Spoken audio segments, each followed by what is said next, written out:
la repentance et l'acquittement des droits. Parmi les autres dispositions qui régissent la repentance, il y a celle qui porte sur le droit d'un être humain. Le repentant doit le réparer soit en le restituant à sa victime, soit en lui demandant de le délier après l'avoir informé de ce qu'il a commis contre elle. En effet, il est bien établi que le prophète alayhi salatu wassalam a dit « Celui qui a fait du tort à son frère sous forme de bien ou d'atteinte à l'honneur se doit de s'en dégager aujourd'hui avant le jour où il n'y aura ni dinar, ni dirham, mais seulement des bonnes et des mauvaises actions. » Si le tort porte sur une injure, une médisance ou une diffamation, doit-on exiger pour sa repentance qu'il en informe sa victime en détail pour s'en délier? Ou doit-il lui indiquer seulement qu'il a porté atteinte à sa réputation?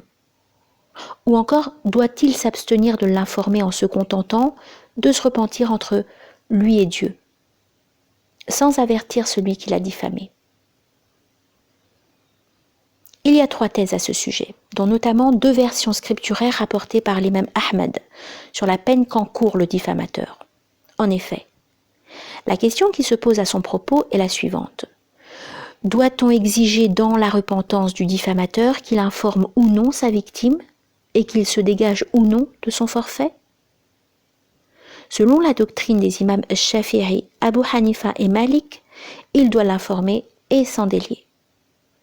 Ceux qui exigent cela le justifient par le fait que le péché portant sur le droit d'un être humain ne s'éteint qu'en s'en déliant et en s'en dégageant. Ils invoquent pour cela le hadith précité où le prophète alayhi salatu wassalam dit « Celui qui fait du tort à son frère, sous forme de bien ou d'atteinte à l'honneur, se doit de s'en dégager aujourd'hui. » Ils ajoutent « Car ce forfait comporte 2 droits, un droit pour Dieu et un droit pour l'être humain. La repentance à ce sujet consiste donc à demander à la victime de l'en délier en vertu de son droit, et à le regretter pour ce qui est entre le pécheur et Dieu, en vertu du droit de Dieu. C'est pourquoi, par exemple, la repentance de l'assassin n'est possible que s'il remet son sort entre les mains de celui qui réclame le prix du sang. Ce dernier pouvant, comme il le veut, soit se venger, soit lui pardonner. Selon les tenants de l'autre thèse, on n'exige pas du pécheur qui veut se repentir d'informer sa victime de la teneur de sa diffamation et de sa médisance, et qu'il lui suffit de s'en repentir de telle sorte que cela reste entre lui et Dieu. Il doit seulement mentionner sa victime en son absence par le contraire de ce qui lui a imputé en la louant, en vantant ses qualités et sa vertu, et en implorant le pardon en sa faveur. C'est d'ailleurs la position qu'adopte notre maître Abul Abbas ibn Taymiyyah, que Dieu sanctifie son âme. Les tenants de cette thèse justifient leur position en soutenant que l'information de la victime est un mal qui ne comporte aucun intérêt, car elle ne fait qu'accroître sa gêne, sa haine et sa tristesse, puisqu'avant d'entendre le propos diffamatoire, elle était tranquille et paisible. En plus, en l'entendant, il se peut qu'elle ne le supporte pas, et que cela laisse des séquelles dans son âme et son corps. C'est une chose que le législateur ne permet pas, et il est tout à fait exclu qu'il l'impose ou l'ordonne. Ils disent aussi que le fait d'en informer la victime risque de provoquer entre le diffamateur et sa victime une hostilité et une haine pouvant générer un mal plus grand que celui de la médisance et de la diffamation. Ce qui est contraire au dessein du législateur visant à rapprocher les cœurs et à favoriser l'affection, la compassion et l'entente cordiale. Si le tort porte sur les droits financiers et les atteintes au corps, il y a alors une différence sur 2 plans.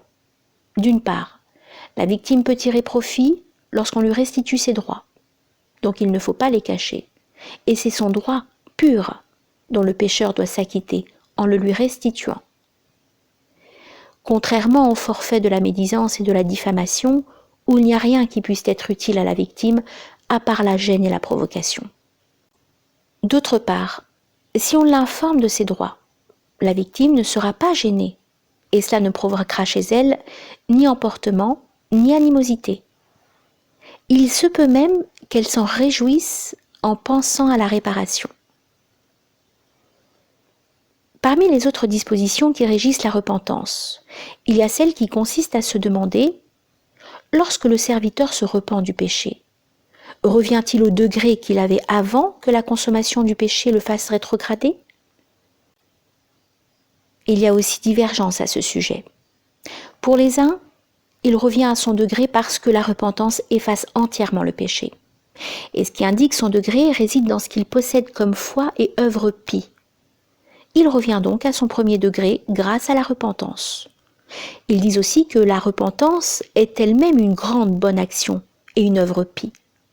Donc si son péché le fait rétrograder de son degré, sa bonne action sous forme de repentance l'élève jusqu'à ce degré.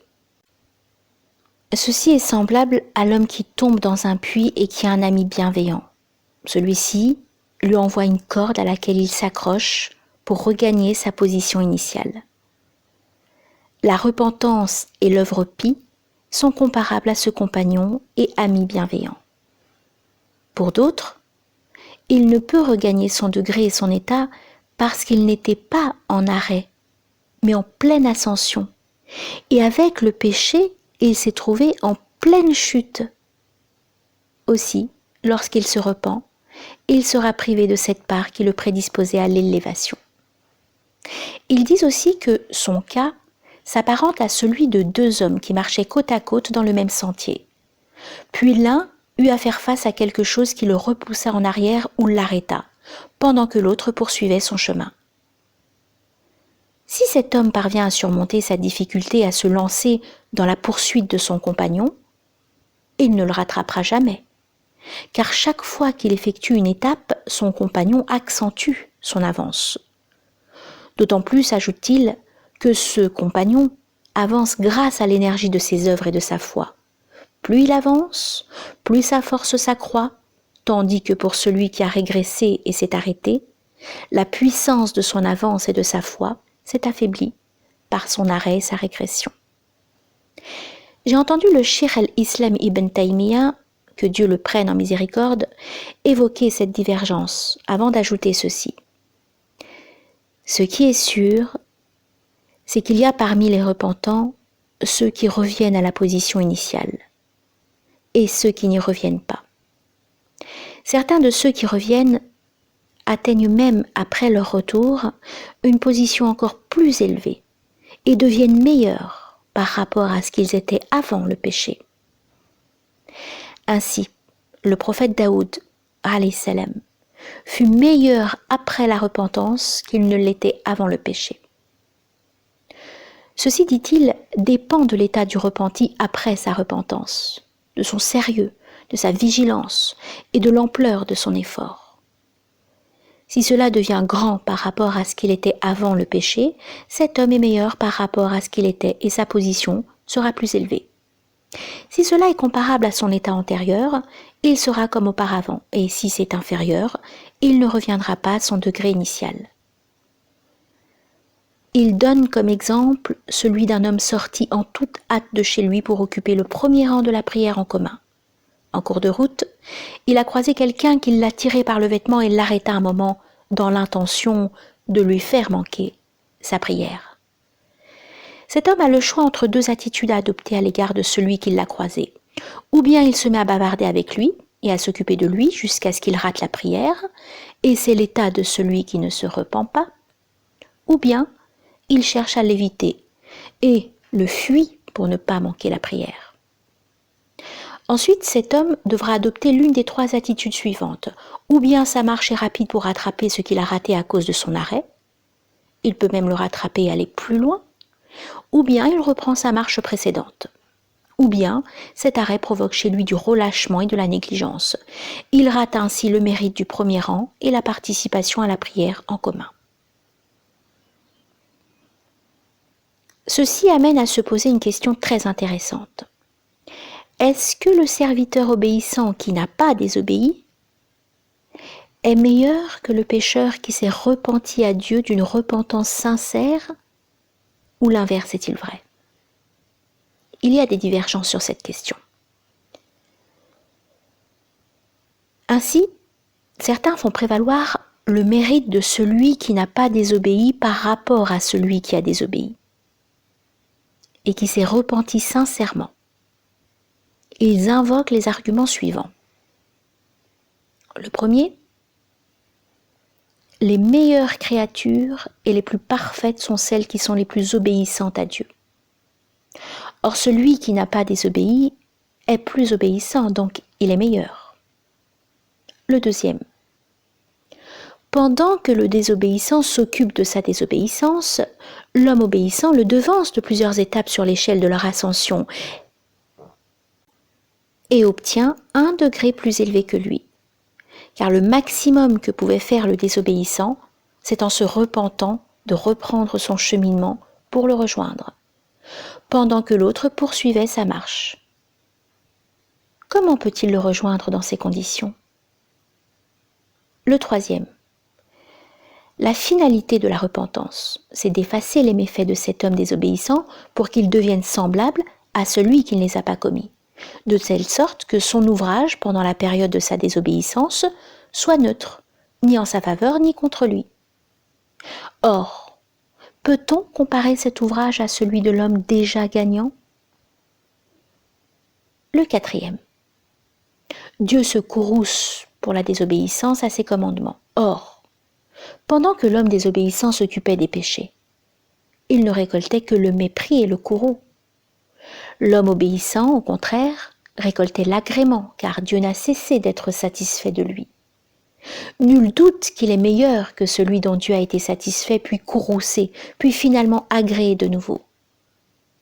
En effet, la satisfaction continue est meilleure que celle entrecoupée de mépris. Le cinquième, le péché est assimilable à la prise de poison. La repentance est son thériaque et remède, tandis que l'obéissance, c'est la santé et la préservation.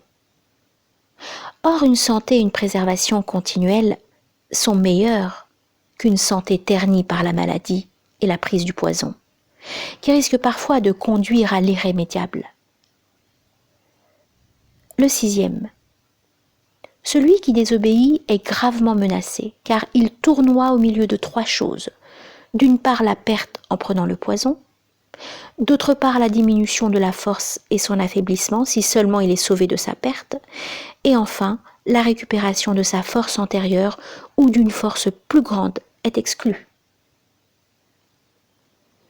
Le septième, l'homme obéissant a érigé autour du jardin de son obéissance un mur parfaitement solide qui interdit tout accès aux ennemis, d'où la croissance régulière de ses fruits, de ses fleurs, de sa verdure et de sa beauté. Tandis que l'homme désobéissant a creusé dans son mur des brèches et permis l'accès des voleurs et des ennemis qui s'y sont glissés pour semer la corruption à gauche et à droite, foulant ses plans, ruinant ses défenses, détruisant ses fruits, brûlant sa terre, démolissant ses canaux, le privant d'eau et ruinant son système d'irrigation. Comment donc ce jardin peut-il reprendre son état antérieur? Car si son propriétaire tente de le restaurer en l'arrachant à sa ruine, il peut reprendre son aspect ancien ou même un aspect meilleur, mais jamais il ne rattrapera le jardin de son compagnon, qui non seulement garde toute sa beauté et tout son éclat, mais il est constamment en pleine croissance. Le huitième. Si l'ennemi convoite cet homme qui désobéit, c'est en raison de la faiblesse de sa science et de sa résolution. C'est pourquoi on l'appelle ignorant. En effet, Qatada disait « Les compagnons de l'envoyé de Dieu, alayhi salatu wassalam, s'accordent à dire que tout ce par quoi on désobéit à Dieu relève de l'ignorance. Et Dieu, qu'il soit exalté, a dit à l'encontre d'Adam « Nous n'avons trouvé en lui aucune résolution. » Sourate 20, verset 115. Il a dit aussi « Sois patient, comme ont été patients ceux des prophètes, qui étaient doués d'une grande résolution. » Quant à celui qui a une ferme résolution, une science parfaite et une foi inébranlable, son ennemi n'ose pas l'attaquer parce qu'il est le meilleur. Le 9e. La désobéissance a inéluctablement un mauvais effet sous la forme d'une perte totale ou d'un échec et d'un châtiment suivi soit du pardon et de l'entrée au paradis, soit de l'abaissement du degré, soit de l'atteignation de la flamme de la foi. Or, l'ouvrage du repentant est destiné à éliminer ces effets et à expier les fautes antérieures, tandis que l'œuvre de l'homme qui obéit ne cesse de croître et de viser les hauts degrés. Voilà pourquoi les veillées nocturnes en prière étaient une pratique propre au prophète alayhi salatu wassalam. En effet, il œuvrait en vue d'accroître les degrés, tandis qu'autrui œuvre pour expier les mauvaises actions. Or, la différence entre ces deux attitudes est incommensurable. Le 10e. Celui qui se tourne vers Dieu et lui obéit chemine avec l'ensemble de ses œuvres. Plus ses actes d'obéissance et ses œuvres se multiplient, plus son gain s'accroît et grandit. Il est semblable à un homme qui a voyagé et qui a gagné 10 fois la valeur de son capital. Il voyage une deuxième fois avec son capital et ses gains et gagne 10 fois la valeur de ce qu'il a engagé. Puis il voyage une troisième fois avec tout l'argent et gagne autant, et ainsi de suite. Mais s'il s'engourdit et se relâche de voyager une seule fois, à la fin de son affaire, il rate autant qu'il a gagné en tout et même plus. C'est d'ailleurs la signification de la sentence d'El-Junayd, que Dieu le prenne en miséricorde, qui, quand il dit « Si un homme sincère se tourne vers Dieu pendant 1000 ans, puis se détourne de lui un seul instant, ce qu'il manquera sera plus important que ce qu'il a obtenu. » Ce qui est vrai en ce sens, car il aura raté au moment de son détournement le profit pour la totalité de ses œuvres, ce qui est plus important que le profit déjà réalisé. Si tel est l'état de celui qui se détourne un instant de Dieu, quel sera l'état du désobéissant et du pécheur ? Seconde position. Les aspects du mérite du repentant bienfaiteur par rapport à celui qui n'a pas désobéi. D'autres font donc prévaloir l'état du repentant même s'il ne nie pas que les bonnes actions du premier sont plus nombreuses et invoquent pour cela plusieurs arguments. Le premier, la servitude de la repentance est la plus agréable à Dieu et la plus noble des servitudes pour lui. En effet, Dieu, qu'il soit glorifié, aime les repentants. Si la repentance n'était pas la chose la plus aimable pour lui, il n'éprouverait pas par le péché les créatures les plus nobles. C'est en vertu de son amour pour la repentance de son serviteur qu'il l'a éprouvé par le péché, car il réserve aux repentants un amour particulier. Le deuxième. La repentance occupe auprès de Dieu, qu'il soit glorifié, une position propre qui ne possède pas les autres actes de dévotion et d'obéissance. C'est pourquoi il se réjouit de la repentance de son serviteur, lorsqu'il se repent d'une joie immense que le prophète alayhi salatu wassalam compare à celle de l'homme qui retrouve sa monture, transportant ses provisions en eau et nourriture en plein désert, après l'avoir perdue et désespéré de sa vie. Or, cette joie n'est évoquée pour aucune autre dévotion à part la repentance. Or, il est bien connu que cette joie a un grand effet sur l'état du repentant et sur son cœur, et que le profit qu'elle procure relève de l'indicible, car il fait partie des secrets de l'imposition des péchés aux créatures. En effet, grâce à la repentance, le serviteur atteint le degré de l'amour et devient l'aimé de Dieu. C'est que Dieu aime les repentants et aime le serviteur éprouvé et repentant. Le troisième. La servitude de la repentance renferme comme résignation, soumission, cassure, imploration et humilité ce qui est plus agréable à Dieu que beaucoup d'autres œuvres apparentes et manifestes. Cela même si ces dernières surpassent en ampleur la servitude de la repentance. Car cette humilité et cette résignation constituent l'esprit de la repentance, sa sève et sa substance. Le quatrième. La réalisation des degrés de l'humilité et de la résignation est plus parfaite chez le repentant que chez d'autres, car il partage avec celui qui n'a pas péché l'humilité de l'indigence, de la servitude et de l'amour. Mais il se distingue de lui par le fait que son cœur a été brisé par la désobéissance. Or Dieu, qu'il soit exalté, est plus proche de son serviteur au moment de sa résignation et du brisement de son cœur, conformément à une tradition israélite qui dit « Ô Seigneur, où dois-je te trouver ?» Dieu dit « Auprès de ceux qui ont les cœurs brisés pour moi. »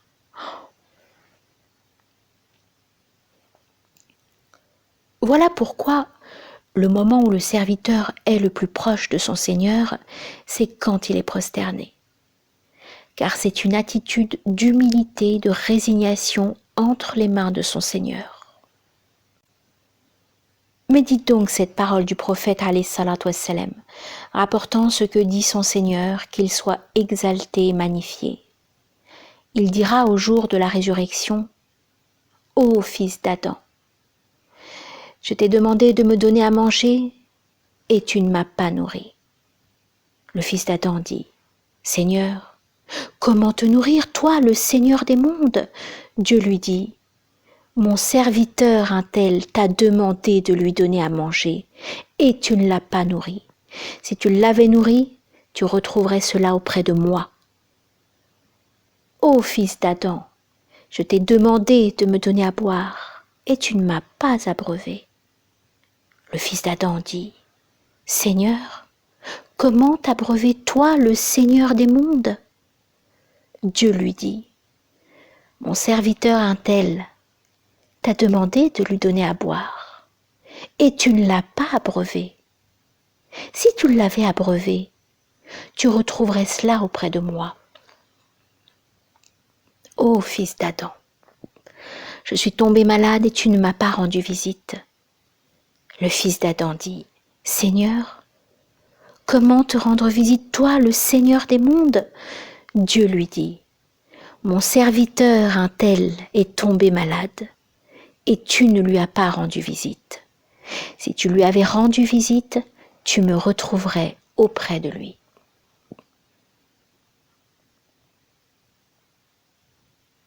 Il dit à propos de la visite du malade, « Tu me retrouverais auprès de lui. » Et à propos du fait de nourrir et d'abreuver, tu retrouverais cela auprès de moi.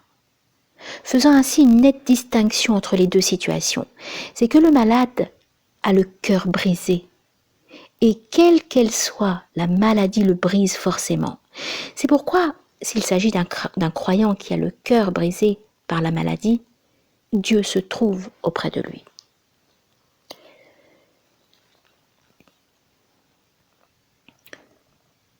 D'où, mais Dieu plus savant, le secret de l'exaucement de l'invocation de 3 sortes d'hommes, la victime d'une injustice, le jeûneur et le voyageur en raison du brisement du cœur chez chacun d'eux. En effet, l'exil du voyageur et son brisement est quelque chose que le serviteur ressent lui-même. Il en va de même du jeûne qui brise et dompte l'agressivité de l'âme, féroce et animale. Autrement dit, le cierge de la réparation, de la faveur et des dons ne tombe que dans le chandelier de la résignation, et c'est le pécheur repentant qui bénéficie de la grande part. Le 5e. Lorsqu'il est lié à la repentance, le péché peut se révéler plus bénéfique que beaucoup d'actes de dévotion. C'est le sens de la sentence d'un ancien pieux. Il arrive au serviteur de commettre le péché qui le fait entrer au paradis, et il lui arrive d'accomplir l'acte d'obéissance qui le fait entrer en enfer. On lui a dit « Comment cela ?» Il a répondu « Il commet le péché qui ne cesse d'être présent devant ses yeux. Qu'il se mette debout, s'assoit ou marche, il se rappelle son péché. Ceci provoque chez lui de l'humilité, de la résignation et l'incite à se repentir, à demander pardon et à le regretter. Ce qui devient la cause de sa délivrance. Mais il lui arrive de faire la bonne action qui ne cesse d'être présente devant ses yeux. Qu'il se mette debout, qu'il marche, chaque fois qu'il se la rappelle, elle provoque chez lui de la fatuité, de l'orgueil et un sentiment hautain, ce qui devient la cause de sa perte. Ainsi, le péché implique chez lui la multiplication des actes d'obéissance, des bonnes actions et des attitudes du cœur telles que la crainte de Dieu, la pudeur devant lui, le fait de baisser la tête en sa présence, d'avoir honte, de pleurer, de regretter, de se tourner constamment vers lui. Or, chacun de ces effets positifs se révèle pour le serviteur plus positif qu'une obéissance qui génère en lui de l'impétuosité, de l'orgueil, du mépris et du dédain pour les gens. Nul doute que ce pécheur est meilleur pour Dieu et plus proche du salut et de la réussite que cet autre imbu de son obéissance, impétueux à cause d'elle et qui ne cesse de rappeler son état à Dieu. Qu'il soit exalté et magnifié. Et à ses créatures, même s'il dit le contraire avec sa langue, car Dieu est témoin de ce qui se trouve dans son cœur. Il est prêt à agresser les gens s'ils ne le considèrent pas, ne reconnaissent pas sa supériorité et ne se soumettent pas à lui. Et il ressent de la haine pour celui qui ne le fait pas. D'ailleurs, s'il fait de l'introspection, il verra tout cela enfoui dans son âme. Et tu le vois souvent en train de faire des reproches à ceux qui ne le considèrent pas et ne reconnaissent pas son droit. Lorsque Dieu veut du bien pour ce serviteur, il le jette dans le péché pour le briser, lui faire connaître sa valeur, soustraire ses créatures à son mal, lui faire baisser la tête et extirper chez lui les maux de la fatuité, de l'orgueil et de la manie à rappeler ses bienfaits. En ce sens, ce péché lui est plus bénéfique que beaucoup d'actes d'obéissance. Il est assimilé à la prise du remède pour chasser le mal chronique, conformément à ce qui a été dit à propos de l'histoire d'Adam et de son expulsion du paradis à cause de son péché. Ô Adam, ne crains pas une coupure qui a été la cause de ton accomplissement. Grâce à elle, on a extrait de toi un mal qui ne convient pas à ton voisinage, et on t'a mis la robe de la servitude. Ô Adam, je ne t'ai éprouvé par le péché que parce que j'aime manifester ma largesse, ma générosité et ma bienfaisance en faveur de celui qui me désobéit. Si vous ne péchiez pas, Dieu vous emportera et suscitera des gens qui pêchent et demandent pardon pour qu'il leur pardonne. Ô Adam, tu accédais auprès de moi comme les rois accédaient auprès des rois. Mais aujourd'hui, tu accèdes auprès de moi comme le faisaient les esclaves en accédant auprès des rois. Ô Adam, si je te préservais toi et ta descendance des péchés, qui comblerais-je par ma mansuétude? Qui comblerais-je par mon pardon et mon absolution? Moi, qui aime accorder la repentance, le très miséricordieux. Ô Adam, ne crains pas mon interpellation, sors du paradis, car je l'ai créé pour toi. Donc descends vers la demeure des épreuves, sème les semences de la crainte révérentielle et irrigue-les avec les larmes. Puis lorsque les épis se consolident et que les graines mûrissent, viens les moissonner. Ô Adam, je ne t'ai pas fait descendre du paradis pour t'en bannir, mais je l'ai fait pour que tu y reviennes. Ô Adam, un péché à cause duquel tu t'humilies devant nous est plus agréable qu'une obéissance par laquelle tu te montres fier devant nous. Ô Adam, les plaintes des pécheurs nous sont plus agréables que les glorifications des orgueilleux. Ô fils d'Adam, tant que tu m'invoques et espères en moi, je te pardonne tes écarts et je ne m'en soucie guère, ô fils d'Adam. Même si tes péchés atteignent les cimes du ciel et que tu me demandes pardon, je te pardonnerai, ô fils d'Adam. Si tu me rencontrais avec des péchés qui remplissaient la terre, mais sans rien m'associer, je t'accueillerai avec un pardon qui remplirait la terre.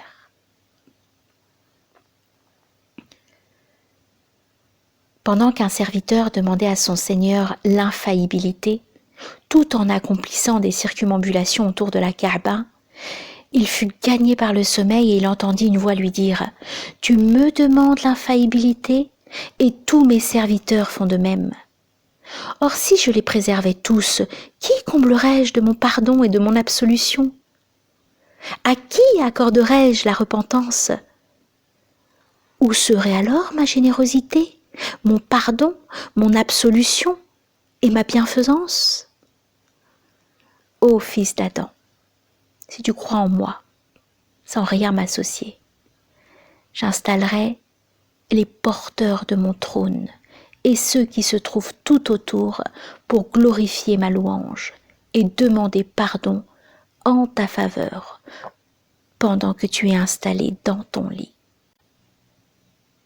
De même, il est dit dans un hadith divin extraordinaire que rapporte Abu Dhahr.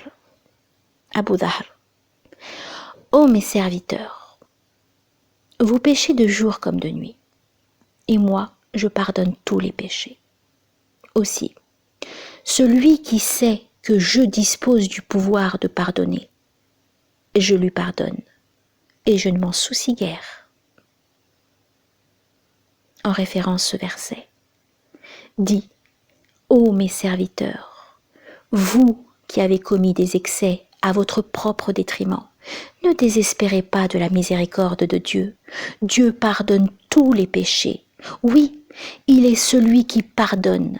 Il est miséricordieux. »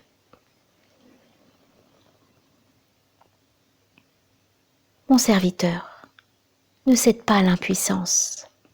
À toi l'invocation et à moi l'exaucement. À toi la demande du pardon et à moi le pardon. À toi la repentance et à moi de changer tes méfaits en de bonnes actions. Le 6e argument. Il se rapporte à la parole de Dieu, qu'il soit exalté, mais non celui qui se repent, qui croit et qui fait le bien. Tels sont ceux pour qui Dieu changera les mauvaises actions en œuvres bonnes, car Dieu est celui qui pardonne, il est miséricordieux.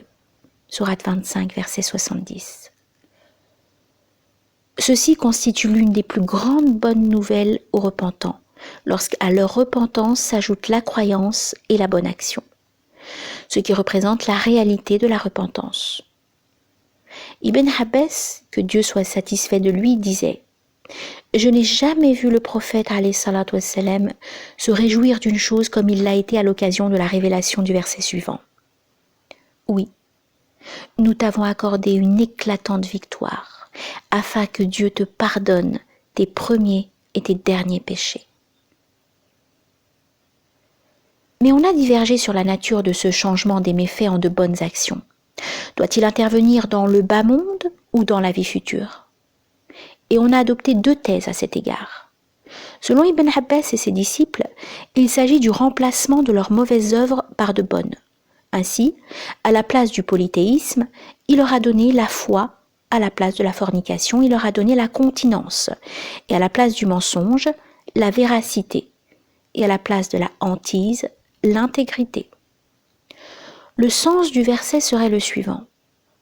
À la place de leur qualité laide et de leurs mauvaises œuvres, ils ont reçu de bonnes qualités et des œuvres pies, comme le malade qui reçoit la bonne santé à la place de la maladie. Pour Saïd ibn al-Musayyib et d'autres parmi les gens de la deuxième génération après les compagnons, as-Sahaba, il s'agit du remplacement par Dieu, au jour de la résurrection, de leurs méfaits commis dans le bas monde par de bonnes actions, en leur donnant une bonne action à la place de chaque mauvaise. Les tenants de cette thèse justifient leur position par le hadith recensé par Tirmidhi dans son recueil et transmis par El-Ahmash et Abu Dhahar, qui dit « L'envoyé de Dieu alayhi salatu wassalam a dit « Je connais le dernier homme qu'on sortit de l'enfer, qu'on sortira de l'enfer. En effet, on amènera cet homme au jour de la résurrection et on dira « Faites passer en revue devant lui ses péchés mineurs. » Et on lui crachera ses péchés majeurs. On se mettra ainsi à les énumérer un par un, sans qu'il renie un seul d'entre eux, tellement il a de l'appréhension pour ses péchés majeurs. On dira ensuite, donnez-lui une bonne action pour chaque méfait qu'il a commis. Cet homme dira alors, mais j'ai des péchés que je ne vois pas ici. Et Abu Dhahr d'ajouter, j'ai vu l'envoyé de Dieu, alayhi salatu wassalam, rire jusqu'à faire paraître ses molaires. Certes, c'est un hadith authentique, mais l'invoquer pour démontrer le bien fondé de cette thèse nécessite quelques explications. En effet, cet homme a été puni en raison de ses mauvaises actions qui l'ont fait entrer en enfer. Ensuite, il en est sorti. Le fait qu'on lui a donné une bonne action à la place de chaque mauvaise constitue une aumône faite par Dieu en sa faveur, et il ne s'agit pas ici d'un remplacement de ses méfaits par de bonnes actions. Car s'il en était ainsi, il ne serait pas puni au même titre qu'on ne punit pas le repentant. Or nous parlons ici du repentant à qui on a procuré de bonnes actions à la place de ses méfaits.